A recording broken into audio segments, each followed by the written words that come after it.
Welcome to America's Top Rebbetzins. May Hashem watch over all the Jewish people, bring all the hostages back today, and give enormous strength to all the IDF soldiers, including Eliezer Raphael ben Emuna, Gavriel Itamar ben Tirza, Gavriel Moshe ben Hayabina, and Gavriel Yehuda ben Tova.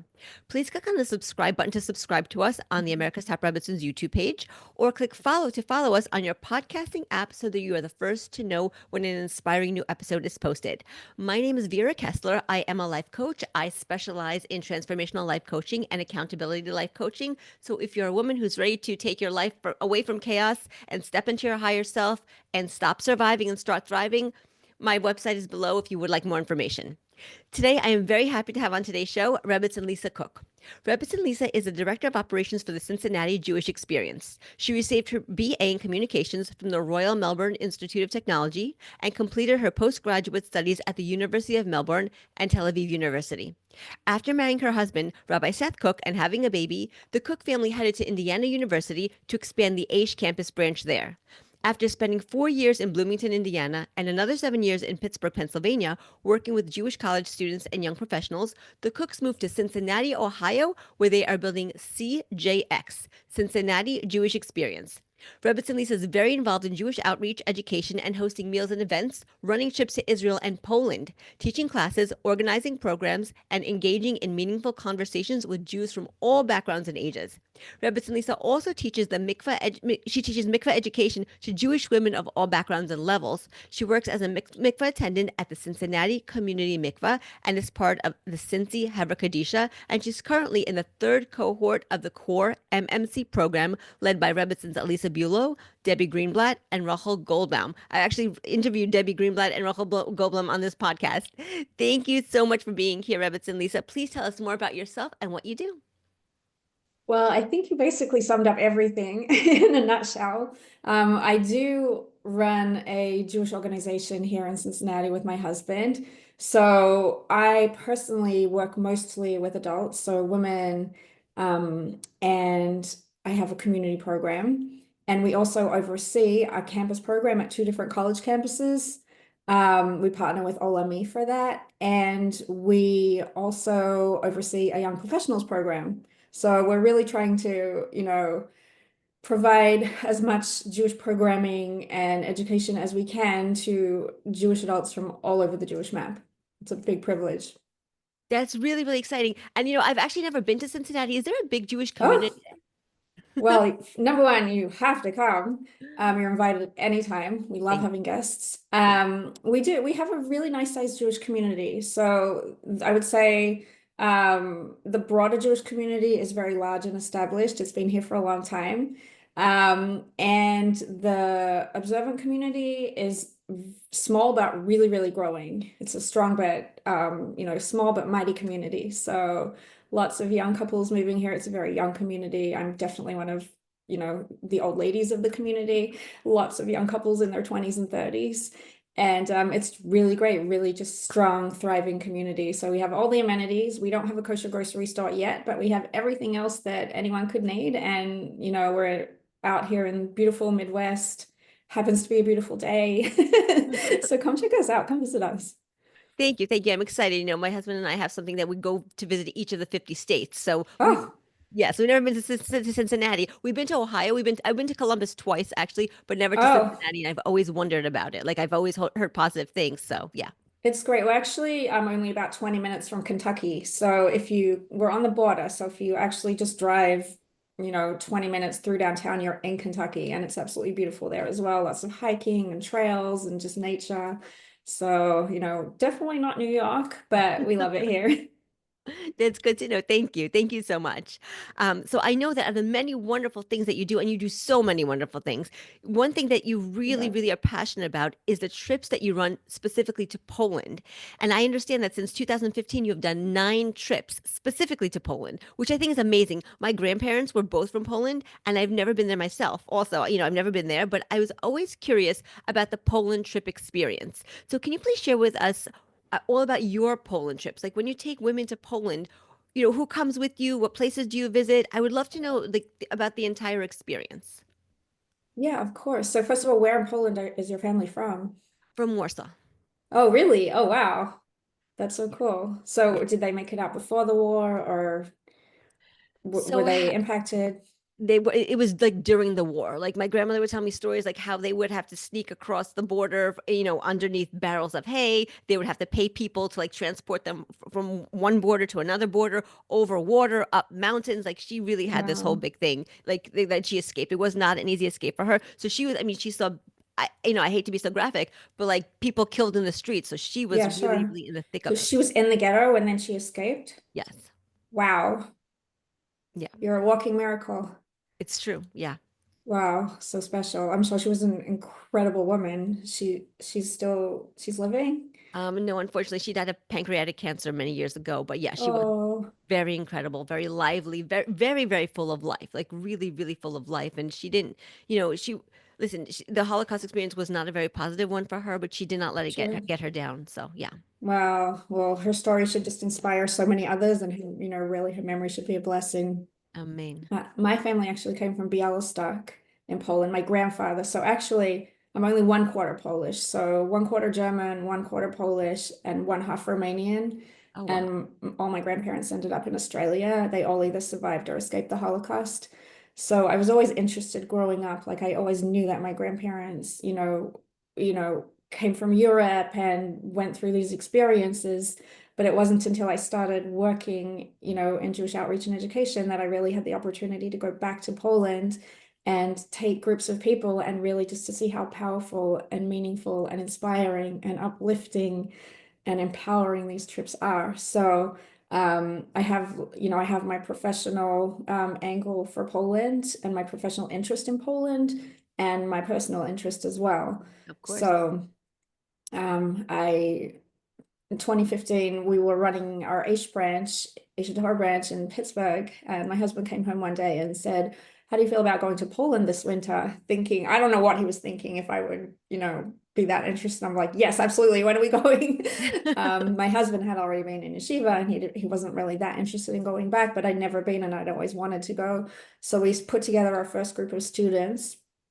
We were working mostly with college students at that point, and did this trip, and changed my life, Tell me, just yeah. to go to these places like the camps, the ghettos, the cemeteries, um, and to stand at those places and to experience everything that was experienced, not from opening a book or watching a movie, but to really stand in those places and understand, or at least try to understand and really connect to what happened there, to our ancestors, not somebody else's ancestors, but our grandparents and you know, our people, is just such a powerful experience on so many levels. And just from having taken so many people there now for a decade, I really have just seen so much connection, reconnection, so much growth.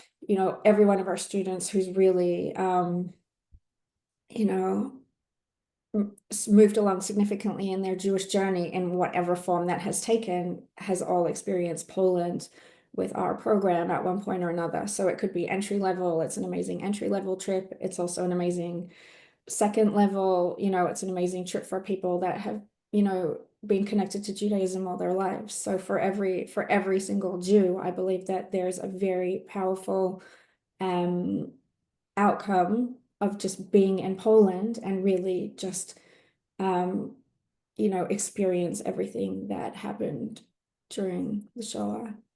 Right. And so the people that you take now, is it just women? Is it men? Who comes on these No, trips? so I actually do trips for men and women. So I would actually I do really want to do a women's trip in the near future, hopefully this year or next year. But up until now I've taken mixed trips. So I've taken a lot of trips with college students and young professionals. And then more recently, since 2023, I did a community trip in the spring of 2023. And just recently, this past right after Purim in March, we took our second community trip for adults in Cincinnati. And I always have people that I know from my life from all over who join the trips as well. So it's really, really nice. So yeah, my apologies. I so just really just adults, anyone who wants to experience Poland. and not necessarily even um, people who are Ashkenazi, whose family came from Europe, but really any Jew from anywhere who just, really wants to remember, to respect, to honor the victims, and really to have the skills and advocacy and the words to be able to pass on those messages in the times that we currently find ourselves. Right. So there's just, so much to learn, so much to internalize, so much to process, but also so much to pass on and, to educate others with as well. Right. And okay, so this is very cool. So you could be an adult of any age, right? It's not just limited to people in their 20s, people in their 30s, 40s, 50s, even Yes, 60s can go. And so they don't just have to live in Cincinnati. Like, I live in New York, or, people live in Florida or California. Like everybody would be able to join your trip. absolutely. Okay. And so if somebody is listening and they want to join your trip, I can put them, I'll leave my contact information will be in the show notes, and then I can put them in touch with you for when the next trip is happening and all the details. 100%. Okay, wonderful. Okay, so when you take the people on the trip, so what is your itinerary like? Like, where do you go? Like, can you be like very, very specific, about where Mhm. you go? Yeah, so usually we have stops that are very like regular for our journey. So we always start in Warsaw. So we do the Warsaw Cemetery, the Warsaw Ghetto. We usually stop at something called the Umschlagplatz, which was the deportation point from the Warsaw Ghetto, where something like 300,000 Jews were gathered together before being deported to Treblinka and other places. And we then continue our journey. Usually the trips are about a week, and we visit usually 3 or 4 different camps. So some of the common ones are Auschwitz-Birkenau, which is a full day, Treblinka, Majdanek, Helmno, Belzec. And then it could be that there's one or two that I'm not thinking of that will also visit. So then cemetaries, as I mentioned, the Warsaw Cemetery, the large cemetery, lots of different towns and cities. Um, we're not only are we looking at the Jewish experience during the Holocaust years, but also 1,000 years of Jewish life in Poland leading up to the Holocaust. So there's so much beauty and just so much, um, you know, depth to connect to from the Jewish experience. And I always tell people that's not all, nobody should come back sad or depressed.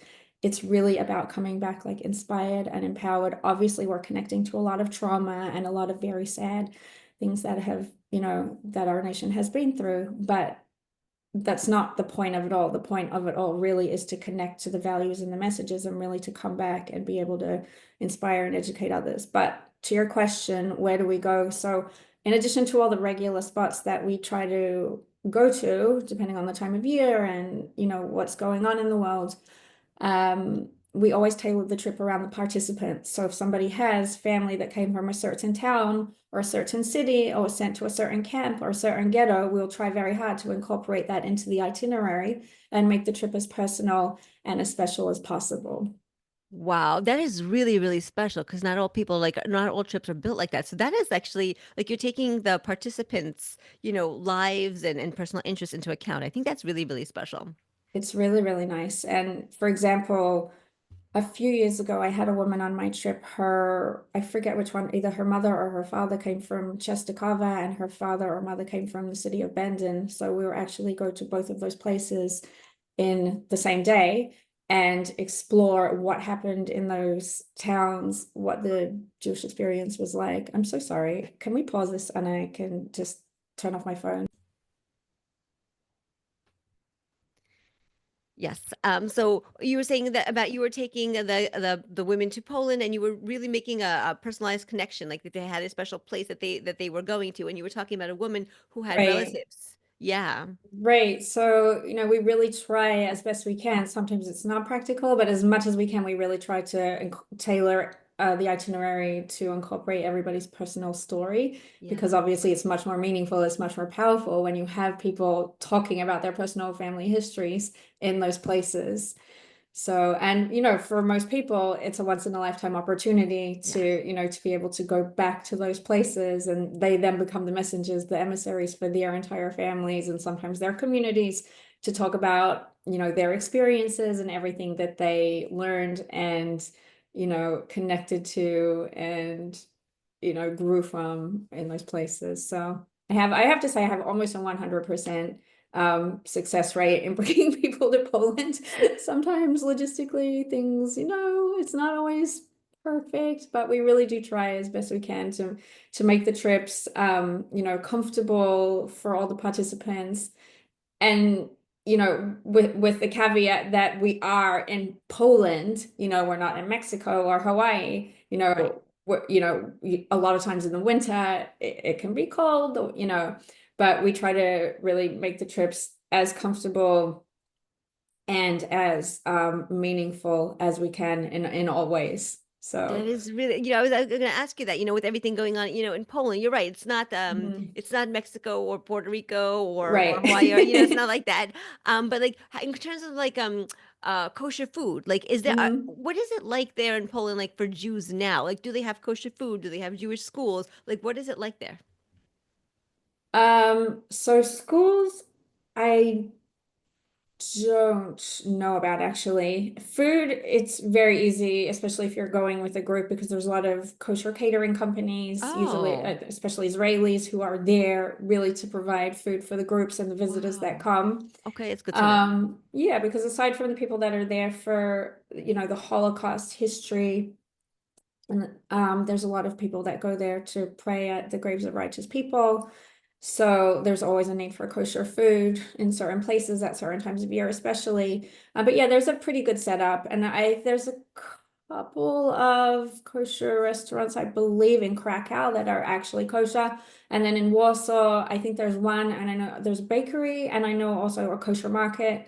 I'm actually going back this summer to take part in a cemetery restoration project in Bialystok. So my Oh, great grandmother actually passed away in 1924 and was buried in the cemetery there, but we have not been able to find her grave. So I've been to Poland 9 times. I've been to Bialystok 3 times. I've been to the cemetery 2 times and looked for her grave and have not been able to find it. Most of the cemetery was destroyed, yeah. both by the Nazis and the communists. But I have a photo of her grave that I'll show you. It's a Oh, please, photo yes. from my grandfather and his siblings. So this is my Wow. grandfather with his siblings who are they were all murdered except for my grandfather. And this is at their mother's grave. So she passed away in 1924 in Bialystok, and we're pretty sure that she was buried in this one cemetery. And so the project that I'm taking part in, it's called the Bialystok Cemetery Restoration Project. Wow. So I'm actually taking my daughter this summer, and we're going to take part in the project. And they're excavating now around 1,000 graves every summer. So it'd be great if we could find my great grandmother's grave, but if not, it's just, I'm so excited just to be able to be part of this project. It's such an important project, such an important mitzvah to be able to restore these graves, to find out who these people were and hopefully connect them to surviving family members. Right. It's so meaningful. I mean, I really do hope that you find your grandmother's grave, but I really, really, I mean, no, you will. I have confidence that you will, but Oh either man. way, yes. Either way, really, really, it's so special. Oh, My, amazing. my son and I, we were in Prague at the beginning of March, and we went, there's a Oh, cemetery wow. in Prague by the Maharal synagogue. There's a large synagogue Yeah. with, yeah. Yeah, yeah. And you could see the destruction of the cemetery. Even still, like all the tombstones were knocked down. You don't know whose Mhm. tombstone belonged to which grave. Like it's really, really very difficult to see. So I can only imagine what it's like in Poland. That's so great. I'm actually going to Prague for the first time as well. So after Oh. Poland, we're taking 3, 4 days to do Prague because it's been on my bucket list for the longest time. So I can't wait for that. When you were there this past year. Yeah, this is just March. So two Oh, months wow. ago. Yeah. Wow, just for vacation or So my son, he made Aliyah and he joined the IDF. He's oh wow. 18. Wow. So he was in a Mahina program, preparing Hmm. from high school graduation until he started the army, had a gap of time. So Hmm. he was in Mahina preparing and he finished his Mahina program and he still had just a few weeks before he drafted. So I met him. He went from Israel, I went from New York, and we met in Prague and we stayed there for a full week and we did the Jewish quarter and we visited actually Theresienstadt, speaking of concentration camps. We visited the Theresienstadt concentration camp, which is, outside of Prague. And it was Yeah. very interesting and it was very meaningful as well. So, yeah. That's amazing. I actually just found out recently that my great great grandmother was murdered in Theresienstadt. So, I don't know if the word is excited, but I, I need to go there as well and be there and, to honor her there. So I've heard, Yes. I mean, I've always known about it, Theresienstadt, but I've never been there and I'm looking forward, if that's It's the right word. it's a very powerful experience. Like and I've Mm-hmm. been to Dachau also in Germany. So I guess the Mm-hmm. reason that was my second concentration camp, Mm-hmm. visit. But it's a very, very powerful place. Like they really show you. They show you the places where, where the Jews slept in the barracks. They showed you where the showers, the quote unquote showers were. Yeah. They showed you where they worked. They showed you the cemetery. They showed you the crematorium. And like, the tour that I went on was very, very powerful and it was very, very detailed. So yeah, it's definitely something to see over there. Um, Wow.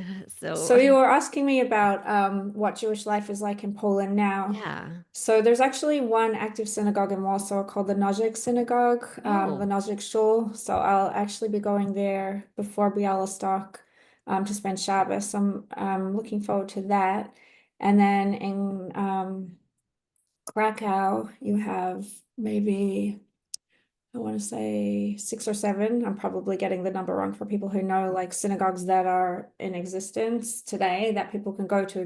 They're not necessarily functioning, although groups go in there and do like Kabbalat Shabbat or like prayer services. hmm But a lot of them have been turned into museums, so people can go in and see and get a glimpse of what they were like. But in terms of actual like Jewish people living in Poland, just as your average person. So I know that there's a smallish community in Warsaw and a smallish community in Krakow, and I think that's basically it. So we met a woman on our last trip who was actually born Jewish and, could trace her lineage back to generations of, Polish Jewish people, hmm which is unusual because actually a lot of the Jews in Poland now are people that found out that they were Jewish much later in life. So, their great grandparents were, hidden as children. And then, they themselves may have known that they were Jewish, but didn't practice Judaism, certainly not openly. So, sometimes on their deathbed or, when they're elderly, they would tell their descendants, oh, by the way, you're actually Jewish. And then so we have like this, I guess, phenomenon or, this interesting thing that's going on now of like younger people who are finding out that they're Jewish and want to know what that means. So they're Right. going to the JCCs in Krakow also. They're talking to the rabbis there in the Jewish community and trying to connect and really just trying to figure out what it means that they're actually Jewish. So it's pretty cool. I mean, it's obviously tragic and sad because they should have known they're Jewish their whole lives, but it's nice that they're now, if they find out they're Jewish, they have resources, they have people to go to, and they're able to, dig into their Jewish heritage and really find out what it means to be Jewish and to connect to that. That is beautiful. And there are JCCs, like Jewish community centers, like as we know them in the United States. Like they're the No, oh. so they don't have like swimming pools and that kind of thing. They're more educational centers. They're also there for tourists. Okay. I went when I was there in March, the one in Krakow, they have like pictures of like the hostages outside. They're really just like Jewish, I guess, resource centers rather than, you know, The way that we know um JCCs in America, right? yeah, like they don't have like gym classes and Right. Right. No. but yeah, it is nice to go there and see a JCC. Yes. And yeah, I mean, there's definitely like I don't know if I would call it a revival, but definitely because I mean there were 3 million Jews in Poland before the Holocaust, and now there's, several thousand, I don't even know. So even the ones that managed to survive, like most of them left Poland.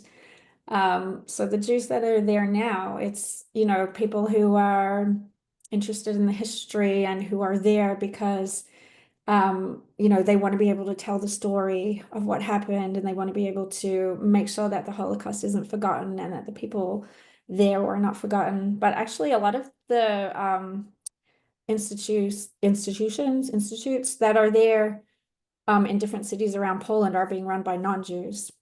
Really? Yeah. So there's some really special non-Jewish people in Poland who really want to make sure that the Jewish communities in the cities that, they're in are not forgotten, that they're being remembered.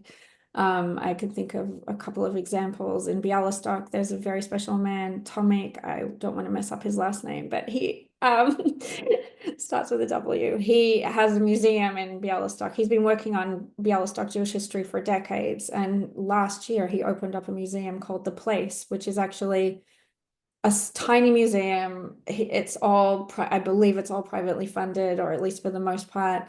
And it tells the whole story of the history of the Jewish community in Bialystok and what happened to them. So we're talking hundreds of years of Jewish life in Poland, and in Bialystok particularly. So he has like a whole like building that he dedicated to our people. And most of the people that he actually brings in and educates are not Jewish tourists or Jewish people in Poland. It's actually people like local to Bialystok. So his goal is to really like educate the local people in what happened. The fact that 40% of 40% of Bialystok was Jewish before the Holocaust. Something like 40,000 people who are no longer there. Now there's maybe, I don't know, zero or one or two Jewish people in Bialystok. But it's amazing that he has literally dedicated his life and his resources, personal, financial, you name it, into building this institute. And just he writes books, he makes documentaries, he's a filmmaker, into really educating others about Jewish life in his city. And there's another place in Lublin, which is actually an avant-garde theater and museum that a group of people put together to educate the community, the broader community, not necessarily Jewish, of Lublin, about the former community that was there. Also, something like 45,000 Jews lived in Lublin before the Holocaust. It was a huge Jewish center, all types of Jews, all, you name it, they lived there.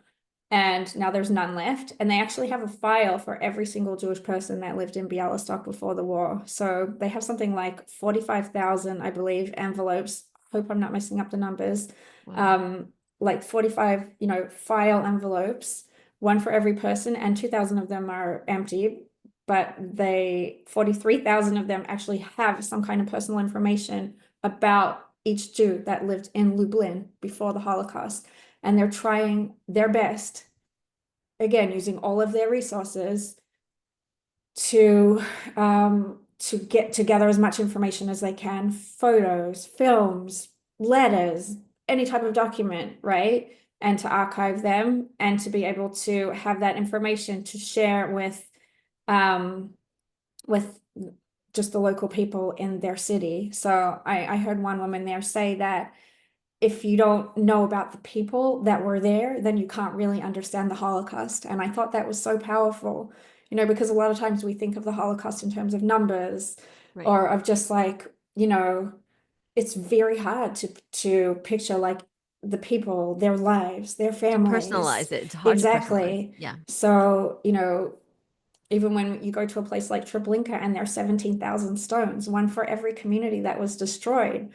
But and then we hear the number 6 million, and it's too big. You can't get an understanding of the tragedy. So these people are trying their best and are doing an amazing job at really trying to just remember and to honor the people that lived there, who are our ancestors, our family, our bubbies and zadies, Right. and Right. to keep their memory alive, and to hopefully, as a result of that, ensure that this will never happen again, something like that.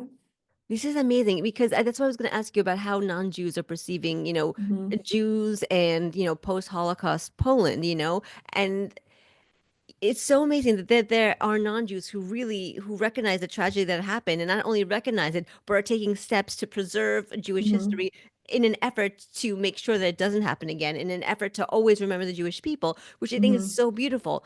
And I want to ask you, during, in your travels there, in your day-to-day, when you're in Poland on your day-to-day Hmm. trips, you meet, you encounter non-Jews. What is the like the general sentiment from non-Jews? Like, are they friendly? Are they friendly to your tour group when you speak to them, in the streets or whatever it is? Like, what is their perception of all these Jewish visitors that are coming to their country just to see, and to learn more about the history of Poland and what it was like for Jews before the Holocaust and during the Holocaust and of course after the Holocaust? Like, are they friendly? What is the sentiment there? So that's a really good question. I don't really, it's hard to say because there's actually a law in Poland that you're not allowed to make Poles complicit in the Holocaust. So when you speak to Polish people about the Holocaust, for many of them, I know I'm generalizing, but for many of them that I've spoken to personally, and from many of them that I know about, they will tell you that it was all the Germans, and the Germans invaded Poland, and it was because of the Germans. And then and also many Poles were also murdered during the Holocaust. Yes, So for them, it was, a horrific, time as well. So, right. um, they're not necessarily taking responsibility for it or feeling that they need to apologize because according to them, these people, it was all on the Germans. And then there's many people in Poland that I really think do not really understand the full extent of what happened. I mean, there's a lot of people everywhere that don't understand the full extent of what happened. I agree. But a lot of Jewish groups go to Poland and they're thinking, wow, this is the world's biggest Jewish graveyard. Everybody must know about it. Everybody must be talking about it. Everybody must be, you know, crying about it, or, they're Affected basically by it. Nazis. Yeah, or they're affected by it, or they're taking the other side. They're anti-Semitic, they hate Jews. But I also just think that there's a very large population in Poland that just don't really think about it and don't really understand it and don't really know that much about it. So it's not really like in It's not top of in mind for their them. mind. Right. So you have all these places in Poland. Some like you go to Majdanek and it's uh 3 miles outside of the city. It's a huge camp where, if I'm not mistaken, I'm trying to think of numbers, um, maybe 350,000 Jews were murdered and many Poles and other people. And it's basically in the city. There's apartment buildings a stone's throw away, Right. right? You can stand by the crematorium and the gas chambers, and there's literally like people's apartments right nearby, and Right. there's people walking their dogs like around the camp area, and you're just thinking, how could it be? Like, what is wrong with these people? Like, how could they be doing that? But I think to a large extent, a lot of them, they just don't know. They don't, like, it's not something they think about. It's like, oh, right, there's a museum over there. They're not thinking about it as like a gas chamber and crematoria, and they're just they're just not thinking about it. And it's horrible and sad and tragic, but I think that's the reality that we're dealing with to a large extent. I think I could totally relate to what you're saying because Theresienstadt was like that. Like, Mhm. Oh, right. yes, it's a city. It's like there are apartment buildings, there are houses, there are shops. Yeah, And we took a bus tour, and I was sitting, with my son. We were on the bus. I'm like, how in the world are these people living here? Like, I would never want to live like right next to, like, my neighbor is the concentration camp. I I couldn't know. wrap my head around it. I'm like, what is this? And you're I right. know. I saw people walking their dogs, exactly, walking their dogs, walking in the streets, reading the Hmm. newspaper, just like Hmm. normal. Right, So I can relate to what you're saying. I can't understand it, but I can right. relate to what you're saying. But okay, let's set the stage for everybody. I mean, there are people who are listening who know like all too much about the Holocaust, but there are some Hmm. people who don't know, who really don't know at all. So I just really want to put it on the table. Just so we're on the same page, can you please explain to us what happened to the Jews of Poland during the Holocaust, just so that we're on the same page about the history, about what happened? Yeah, so, well, I mean, we're really talking about the story of the Jews of Europe. So, Yeah. Hitler, may his name be erased, came to power in 1933. And managed to brainwash his entire country, it seems, although there were some good people we know about, you know, to really dehumanize The us, Jews. Yeah. right? Hmm. Like to the point that it didn't matter if we were young, old, pink, orange, purple, black, white, green, yellow, or brown, right? A Jew is a Jew is a Jew, according to the Nazis, which was Hitler's party. And they decided that all Jews deserve to die no matter what, right? And so they literally went to the ends of the earth to hunt down every single Jew. And there was nothing that was there was nothing that was like our saving grace, right? If we had a Jewish soul, we did not deserve to live according to the Nazis. So they made us out like vermin, rats, mice, lice. You know, there are stories of Nazis who would shoot Jewish babies and then, you know, and then go and like feed their dog like steaks because Oh, their dogs were, you know, valuable to them, but we were worthless to them. So, you know, there's a universal truth that all babies are cute. So to the Nazis, a Jewish baby was seen as public enemy number one and had to die immediately. And it was not only, it wasn't, I mean, it was like we died 1,000 deaths before we even were murdered. It was the right. humiliation. It was they knew about Jewish holidays. They would choose specific dates on the Jewish calendar that they knew were meaningful to us. And they would torture us in the worst ways according to what was meaningful to us on those days. So there's many stories about people, you know, the selection, you know, selections for life or death, whether we were going to be sent straight to the gas chamber or whether we were going to be sent to slave labor, those selections would take place on significant dates. You know, just in every way that they could to humiliate us and dehumanize us and strip us of any dignity, that's what they did before they murdered us. So it was just a Holocaust of just, I mean, the fact that people survived the Holocaust and came out of it and rebuilt their lives Yeah. is a nothing short of a miracle. You know, when you Miracle of hear miracles, story, completely. miracle, Yeah. exactly, like where anybody who survived, you know, who managed to survive under any of these circumstances, you can read any book about the Holocaust, you can watch any movie, or you can go to Poland, like to really understand what was done to our people not that long ago, right? We're talking 80 years when the Holocaust ended. Um, so what's that? I heard someone describe it once as like 3 mortgages ago or something, right? Like it really wasn't that long ago. Um, the fact that anyone managed to survive and you know and rebuild is just an unbelievable testament to the human spirit and you know our ability to walk in the footsteps of our ancestors who Yes. went through horrific times for the past, you know, 2,000 years since we've been in exile, since the destruction of the Second Temple, Yes. and all of the things that we've been throughout history, right? It's a miracle that our nation has survived. And you see, like, we're literally a walking nation, a nation of walking miracles, a walking nation of miracles. I don't know how to call this, but like Yeah. the fact that that individuals survived and the fact that we're still a strong, vibrant community, right? That Yes.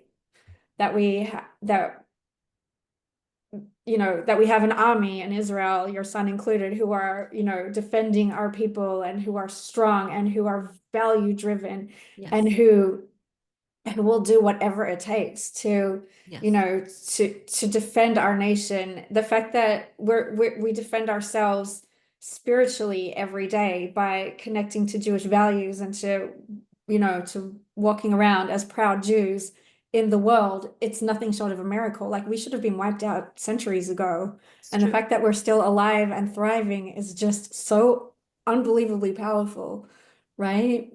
I Hashem loves us mean, so much. Like he Hashem really loves us loves so us so much. much. Yes, yes, it's true. And you know, I love what you're saying. It actually leads me to my next question. We have time for one last question, and this was really what I want to ask you. You know, the emotional component of the trip. You know, I want to ask you. how the participants in your group feel when they return to Cincinnati or wherever they're from after their Poland trip. Like, what do they share with you about their personal emotional experiences? Like, how do they take in what they see? How do they process it? How do they feel about it? And what difference, it makes in their lives? Like, how are they experiencing this?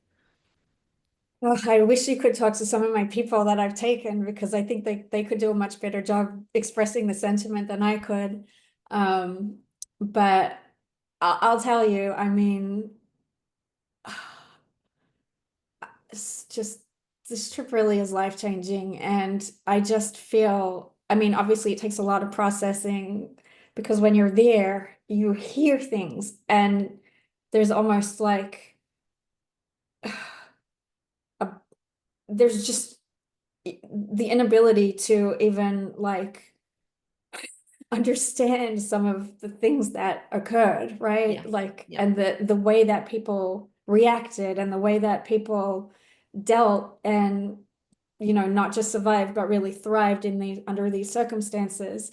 But to hear of, like, number one, the horrific things that were done to us, and number two, to hear about how we reacted to those things. You hear a lot of times the term being thrown around that we were led like lambs to the slaughter. So we go to Poland and we understand that there was so much resistance, there was so much fight, there Right. was, even just the extent to, in Warsaw, there was something called the Oneg Shabbos Archives, the Oneg Shabbat Archives. I don't know if you've heard of this, but like a group of people who got together and they knew what was going on in the Warsaw Ghetto, and they understood that their days were numbered, and they got together and in secret like archived a lot, thousands and thousands of documents and everything, photos, all kinds of books. And they didn't want Jewish life in Poland to be forgotten, so they got together and they archived them, they buried them in milk cans, and they buried them in the ground. And a lot of them, I think there were six, and five of them have been found to this day. Amazing. um Amazing. and they that's just one example. I mean, the things that people did to save other people before themselves, that to keep Jewish traditions and rituals going, to not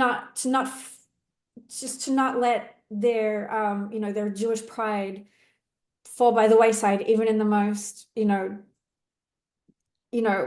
I can't even say dire, because it's an understatement, right? Right.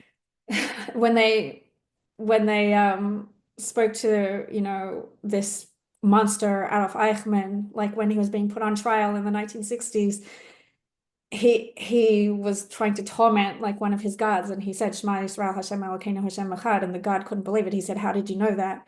And he said, because he heard it thousands of times. When he would walk past the gas chambers, he heard Jews screaming out, Shema Yisrael Hashem Elokeinu Hashem Echad. Like, this is so powerful. These Jews were about to die.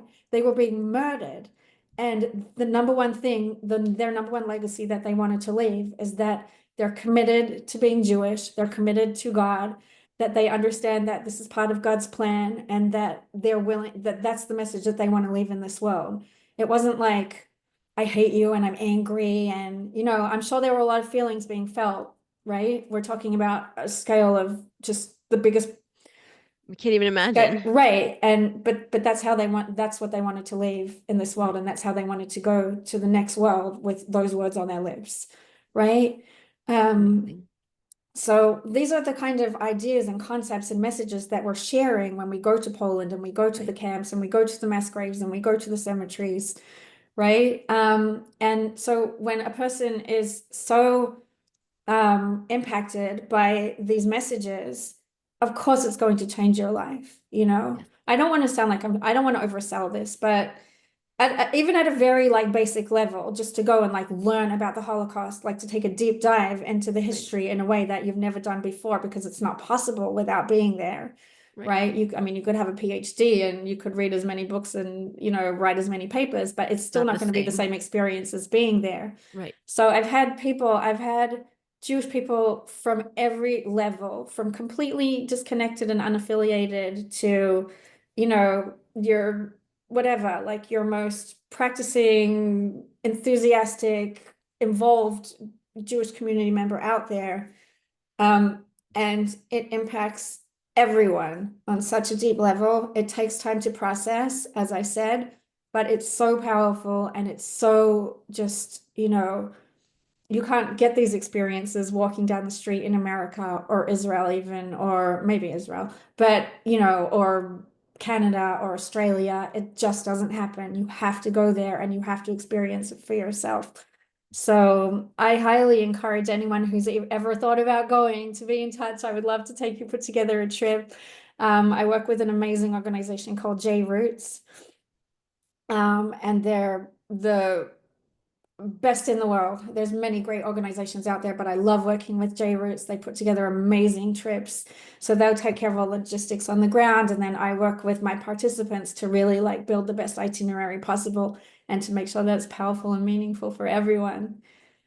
That's so beautiful. It's so beautiful. And again, if anybody's listening wants to go, please email me. My email will be in the show notes and I will put them in touch with you. I think it's amazing. I think it's fantastic. Thank you. So Thank you Vera, so you'll let me much. know when you want to come, right? I will let you know because I do want to come. Yes, I will be on Okay, one of those trips. perfect. Yes, Amazing. for We'll put together a sure. trip together. That would be beautiful. Amazing.